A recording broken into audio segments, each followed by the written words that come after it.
Our forefathers made very clear that our democracy would only survive if there were individuals who were willing to give something back to this country, to be able to dedicate themselves to what this democracy and our freedom are all about. And the fact that there are young men and women who are willing to make that kind of sacrifice, to give something back to this country, is what makes America strong. God bless you and God bless the Marines.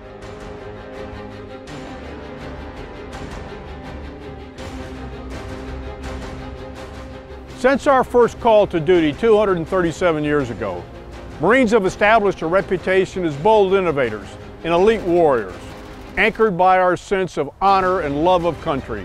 The service of Marines during conflict, peace, and uncertainty has demonstrated an ageless ethos of fidelity and courage that has established who we are. The State Department confirmed the U.S. diplomatic mission in Benghazi, Libya, was under attack. An ambassador to that country was murdered last night along with 3 other Americans. City of Benghazi, the second attack on overseas U.S. Marine Rapid Response Team sent to Libya. A Marine team is now making its way to Sudan to deal with the aftermath. Marine Rapid Response Team is in Yemen's capital following the violent attacks on the Our nation has come to understand that when a crisis occurs or security is threatened, Marines respond quickly and unfailingly. We accomplish the mission, not most of the time, but every time. This is who we are. This is our legacy.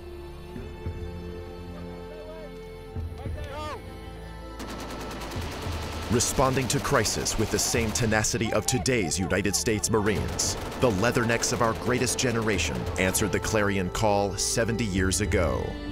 Exactly 8 months after the attack on Pearl Harbor, more than 19,000 Marines and sailors landed on the Japanese-held southern Solomon Islands.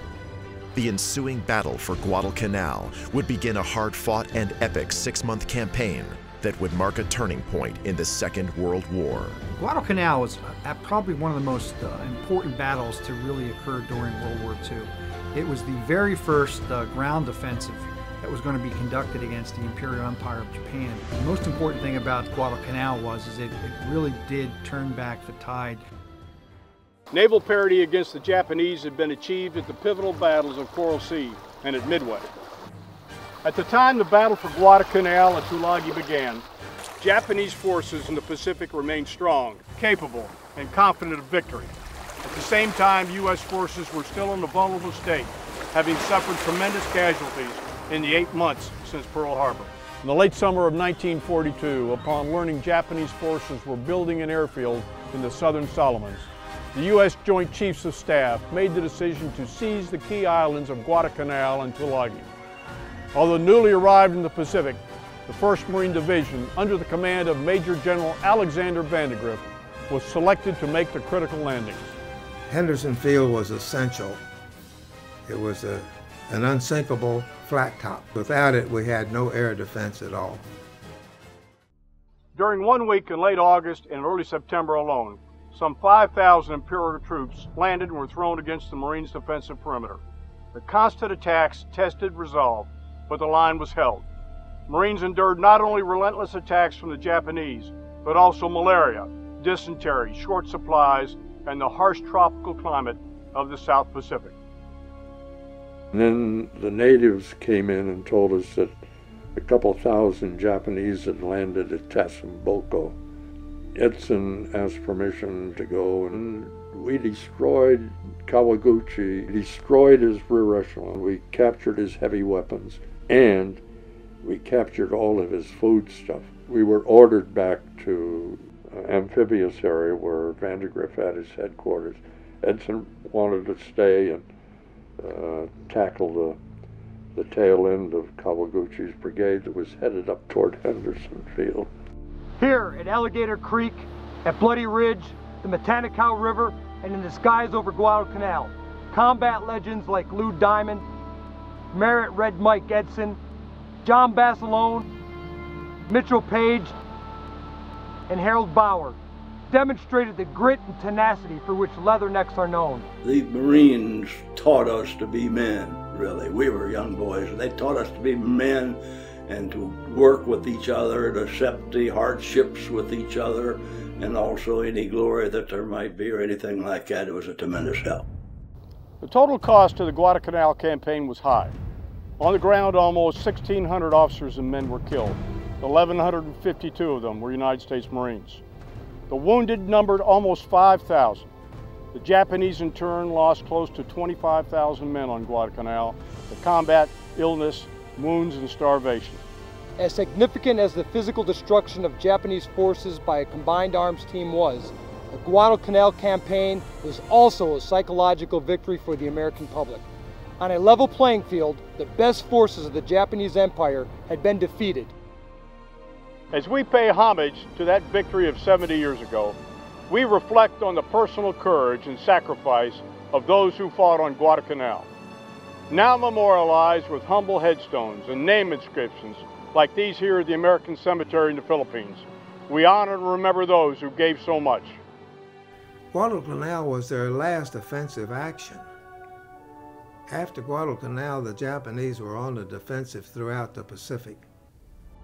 Following the repulse of the Japanese counterattack early in the battle, General Vandegrift described his young Marines by saying, "These youngsters are the darndest people you ever saw when they get started." With the same spirit as the Marines of World War II, who fought for honor and for country, today's Marines, nearly all who joined since 9/11, continue to follow the colors into harm's way, knowing full well what the hardships they will endure. We started taking machine gun fire from multiple positions. Our heavy guns, our 50 caliber Mark 19, started engaging. I was posted up into rear security, and as I was doing so, I heard some arguing going around a tall wall. I popped that corner. I shot 2 bursts, about 15 rounds apiece. I went right behind the corner to reload, and I saw a machine gun barrel come around the corner. So I grabbed it, I punched the guy, threw him up against the wall. The combat valor, confident professionalism, and selfless commitment of today's Marines stand with any in our history. All of us in the Marine Corps family realize our role as America's premier crisis response force. We remain the first to fight. We will continue to be faithful to our nation and to one another, and never take for granted the blessed liberty our country has given us.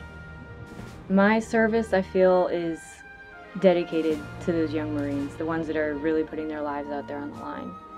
The 17, 18, 20-year-old that raises his right hand and says, "I'll volunteer for my country." And it's all about protecting people who need protection. And when you need support, you call the Marines, and the Marines go in and they do a phenomenal, phenomenal job. He's chosen to become a United States Marine, and to be, you know, to choose a selfless career of service and sacrifice. I'm humbled by, you know, by that choice that he's made. We serve, we all sacrifice. We have the eagle, globe, and anchor tattooed on our soul. In the last 10 years of war, nearly 14,000 Marines have given more. And despite their wounds, they're not done giving. They're not done living. They're thriving. I truly believe I do more now than I did before I was injured. So minus 2 legs, I am a wounded warrior who is going to Georgetown in snowboards. And you know, those kind of things they're not quantifiable. They're just absolutely remarkable. And it's not because of me, it's because of the Wounded Warrior support. Like all Marines, our Wounded Warriors live life to the fullest. Participating in sports, they regain their self-confidence and remember again the value of being on a team. They also continue to give back. Some return to their active units, while others succeed in business, and even more return to school. Regardless of hardships resulting from their wounds, these warriors demonstrate some of the purest qualities of Marine selflessness. I believe every Marine from boot camp gets taught that you don't represent yourself anymore. You represent your country, you represent the Marine Corps, and you represent, most importantly, the ideals that the Marine Corps puts first. Just remember that there's no limitations to what you can do. Those guys at Walter Reed are proving that every day. For the rest of the Marine Corps, just remember that those guys are still your brothers, and they're out there still fighting the fight every day. As we celebrate this year's birthday, take time to reflect on all our Corps has accomplished. Remember those who fought on Guadalcanal. Honor the sacrifice of our many brothers and sisters, and remember those that have gone before. Continue to do great deeds and endure. I'm proud to protect my country and to serve in the footsteps of those men and women who have served before me. I'm forever grateful for those who have given the ultimate sacrifice and for those men and women who still continue to sacrifice. Our Corps will continue to be defined by our ability to successfully respond to the world's most challenging and chaotic situations. For honor and for country, we'll maintain our world-class standards of discipline, always remembering who we are. Take pride in all that you've accomplished, and know that Sergeant Major Barrett and I appreciate your enduring fidelity, your hard work, and your sacrifice. Happy birthday, Marines, and Semper Fidelis.